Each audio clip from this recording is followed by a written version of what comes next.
Welcome to Rep031. I am your host, Jeef Keef, also known as Jeef Keef, the coolest keep in the city. How you doing?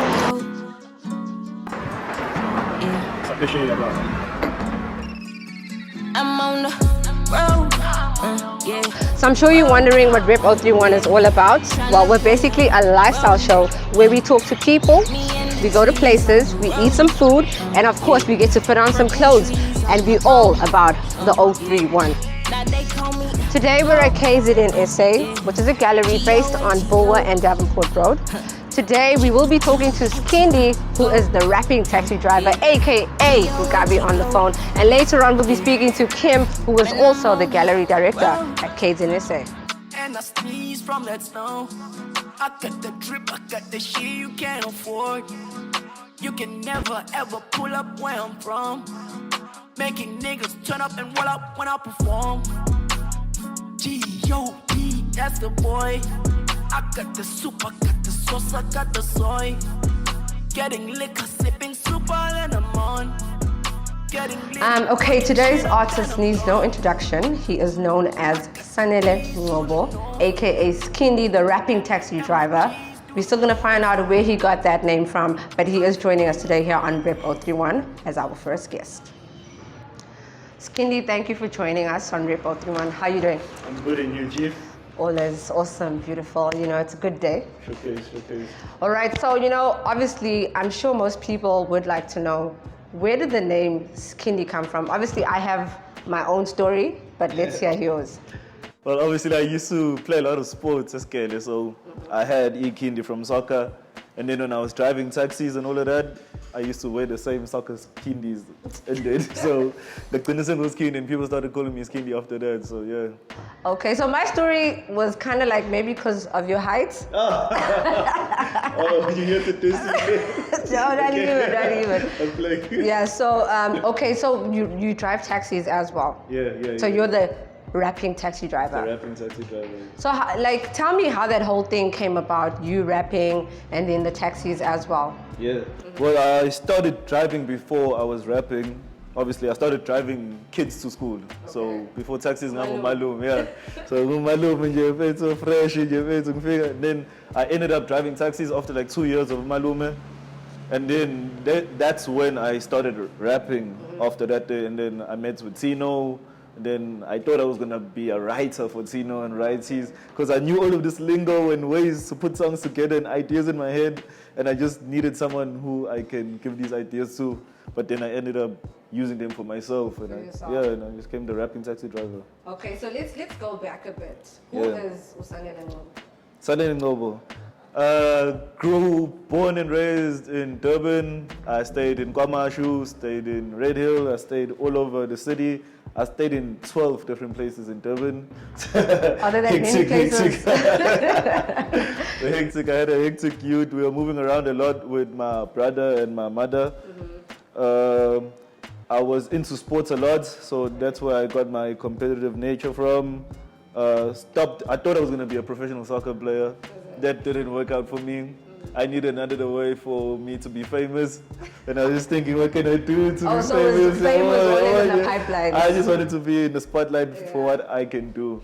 I always knew and had a feeling I can do things better than other people, and things that I'm good at, not things that I suck at. Yeah, so so I just felt that if I can master whatever it is, I can excel at it. And then I found rapping, started rapping while I was driving taxis, and then a storyline just formed for itself. Then I just became the rapping taxi driver. It made sense. Skhindi, the rapping taxi driver. I think one day you should actually do like a young biopic.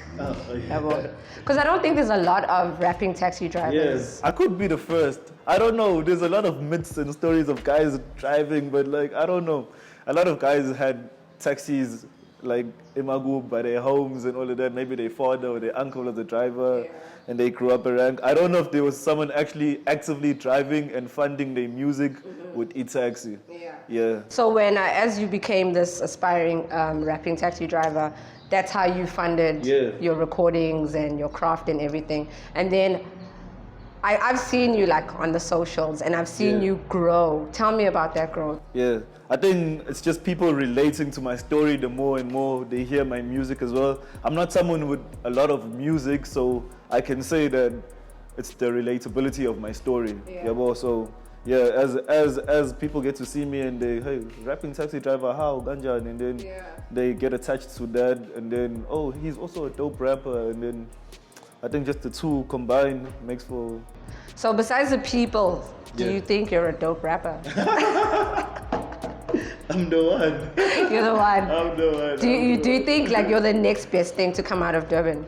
I feel like what I come with is what's been lacking or what's been needed. You know, like my story is a real one, and we've been fabricating and coming, because I also rap in Zulu Sapeshe, and that's a style. Actually, that was going to be my next question. I need to understand Zulu Sapeshe. What exactly is that about? Because if I kind of like translate it for myself, Zulu Sapeshe is Zulu from overseas.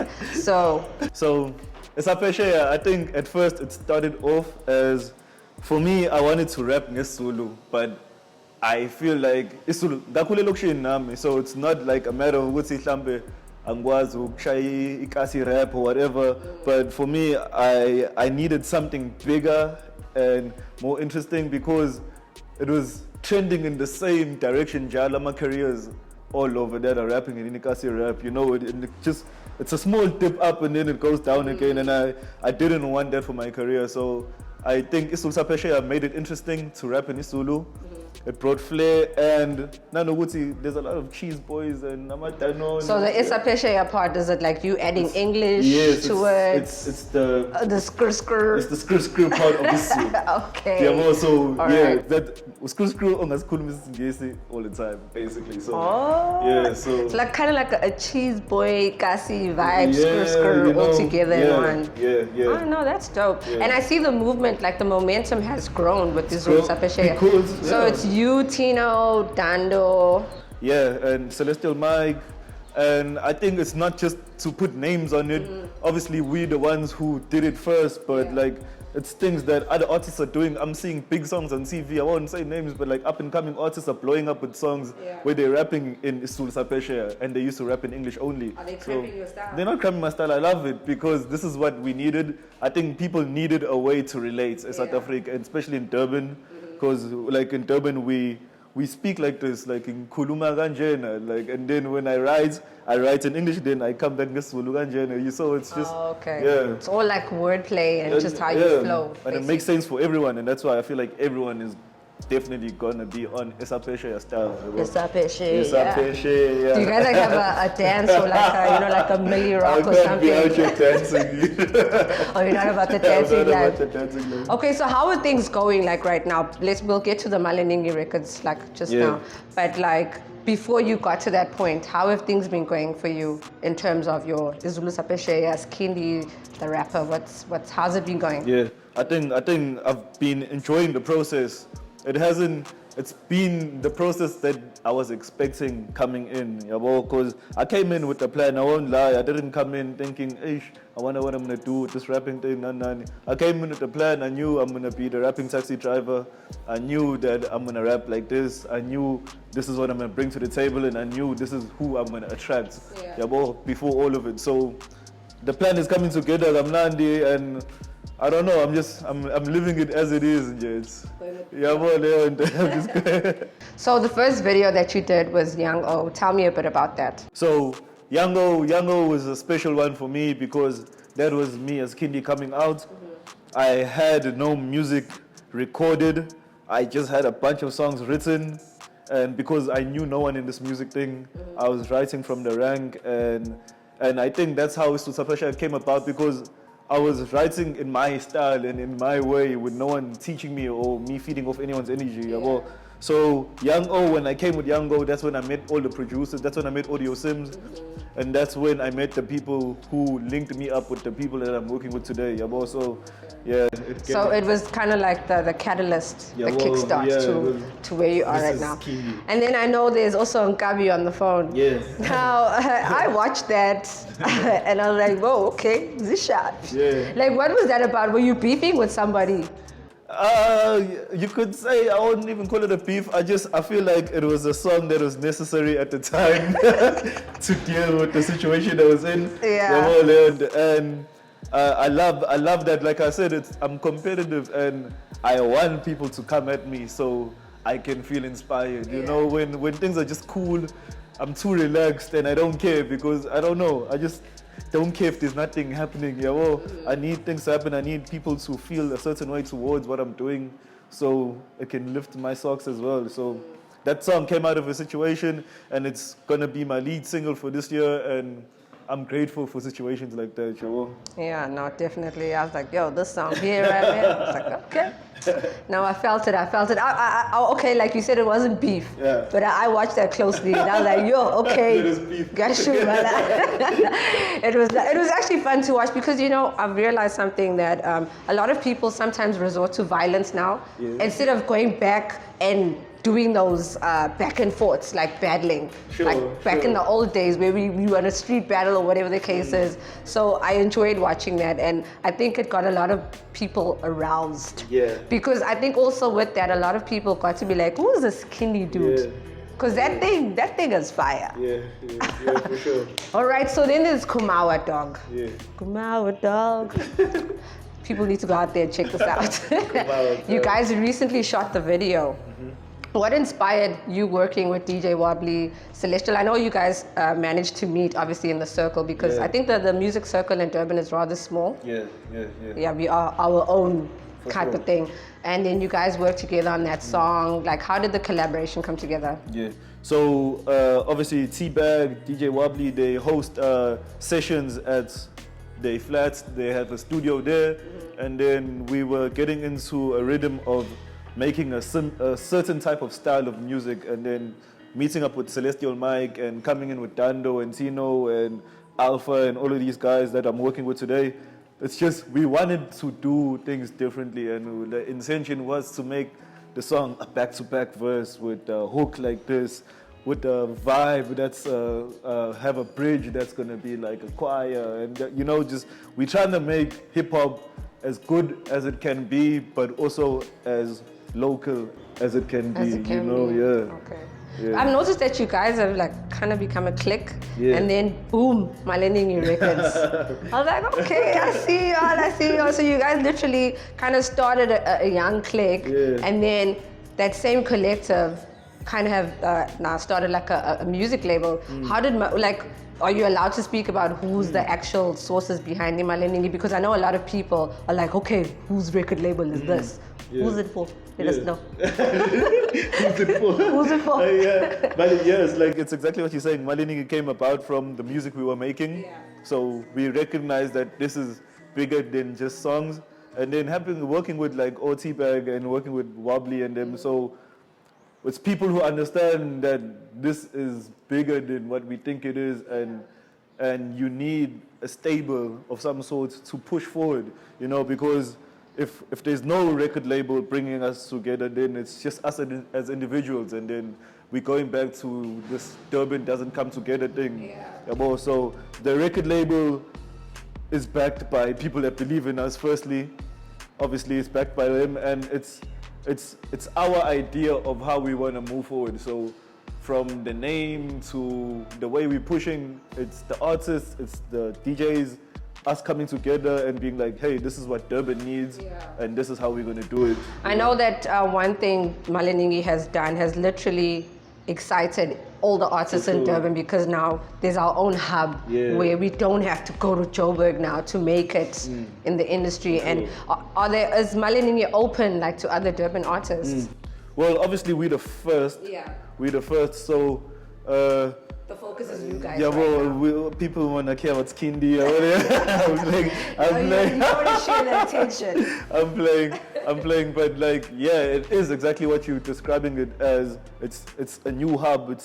It's what's gonna open doors for a lot of people in Durban, and I'm grateful to be one of the first people that can step in and make noise. And the future of Melanin is based on us doing what we do as big as possible, because like if we can't do it right, then there's gonna be no one following us. So it's important for us to focus on what we have running and the momentum right now, and not to focus on which is coming. So we need to make noise. We need to make Melanin as big as every other record label in the country, and then after that. But I guess it's also just encouragement for like the upcoming artists. Like this is something they can look forward to. Like, hey guys, Umuntu needs to push their hustle because now we actually have a record label for us, by us. Exactly. Hence the name Rep031. We are for Durban all the way. 031. Last question. What can we expect from you? From me. Yes. I know we dealt with COVID. We're still dealing with that. I almost said the wrong thing. We're still dealing with COVID. Sure. But I really have this feeling that 2021 is going to be a better year, like for everybody. Praise the Lord, touch wood. And so what can we expect from you? Yeah. For me, personally, it's a big mission of mine to have a lot of music out there. Because like I said, I came in with a storyline, and I came in without necessarily needing music to push me forward. Knowing that I feel like I'm the best artist in the country. So it's my time to show that. It's my time to show that. It's my time to show that. And it's an opportunity for me to like really put my foot down and be like, this is what Skhindi is about. So It's time for you to soar. lot of music, lot of cutthroat music, lot of bangers, lot of club music, lot of storylines. Yeah, I'm fully focused on coming with bangers. Hi man, we wish you all the best here at For sure. Rep031. We will be following your following, seeing where you at, if there's any more Gabi on the phone, beefs or Gabi on the anything phone. like that. But obviously we'll give you guys links to follow, and you can give them your socials as well. So you can catch me on Skhindi ND on all platforms, Skhindi_ND, and Skhindi Ngobo on Facebook. Yeah, and you can just follow my music on Spotify, Skhindi, on all platforms, Skhindi, and you can check me out. YouTube, I've got a couple music videos out. You can check those out too. It's our I'm a G-O-A-T, go. Yeah. I'm on the road, yeah. Tryna play a role, me and the G's on the road, yeah. Purple trees all I roll, yeah. Now they call me, go.